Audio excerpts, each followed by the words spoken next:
வணக்கம்.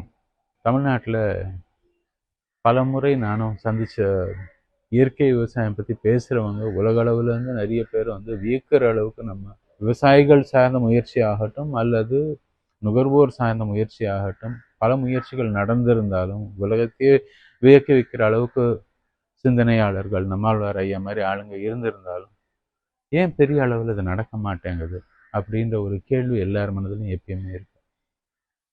தனித்தனியாக டெக்னிக்கல் ரீசனுக்காக பிரிஞ்சிருக்கிறதோ ஐடியாலஜிக்காக பிரிஞ்சிருக்கிறதோ நமக்கு நல்லதாக இல்லை அப்படின்ற ஒரு வருத்தம் பலருக்கு இருந்திருக்கு. தேசிய அளவில் பல மாநாடுகளில் பேசும்போது எல்லாரும் கேட்குற கேள்வி, நீங்கள் எங்க ஆந்திராவில் இவ்வளோ பெருசாக பண்ணுறாங்க, சத்தீஸ்கரில் பண்ணுறாங்க, ஒரிசாவில் பண்ணுறாங்க, பீகாரில் பண்ணுறாங்க, தமிழ்நாட்டில் ஏன் நடக்கலை அப்படின்ற கேள்வி நிச்சயமாக எல்லாருக்கும். அப்படி இருக்கும்போது முதல் முறையாக எனக்கு தெரிஞ்சு நான் இந்த துறையில் ஒரு 20 வருஷமாக பல பேரோடு சேர்ந்து வேலை பண்ணியிருந்தாலும் முதல் முறையாக ஒரு முயற்சி, அனைவரும் ஒன்று திரட்டணும்.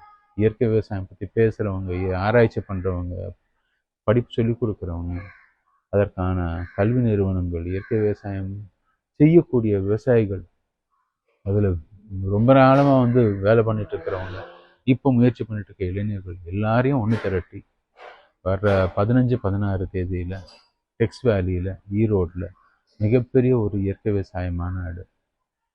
இது ஒரு பிரபலத்துக்காகவோ அரசியலுக்காகவோ இல்லாமல் நாம் எல்லாம் ஒன்றா இணைஞ்சு அடுத்த கட்டமாக செய்ய வேண்டிய வேலைகள் என்ன, நமக்கு வரக்கூடிய காலத்தில் இருக்கக்கூடிய பிரச்சனைகளை எப்படி அணுக போகிறோம் அப்படின்றத புரிஞ்சுக்கிறதுக்கான ஒரு மிகப்பெரிய முயற்சி பல பேருடைய முன்னெடுப்பில் நடக்குது.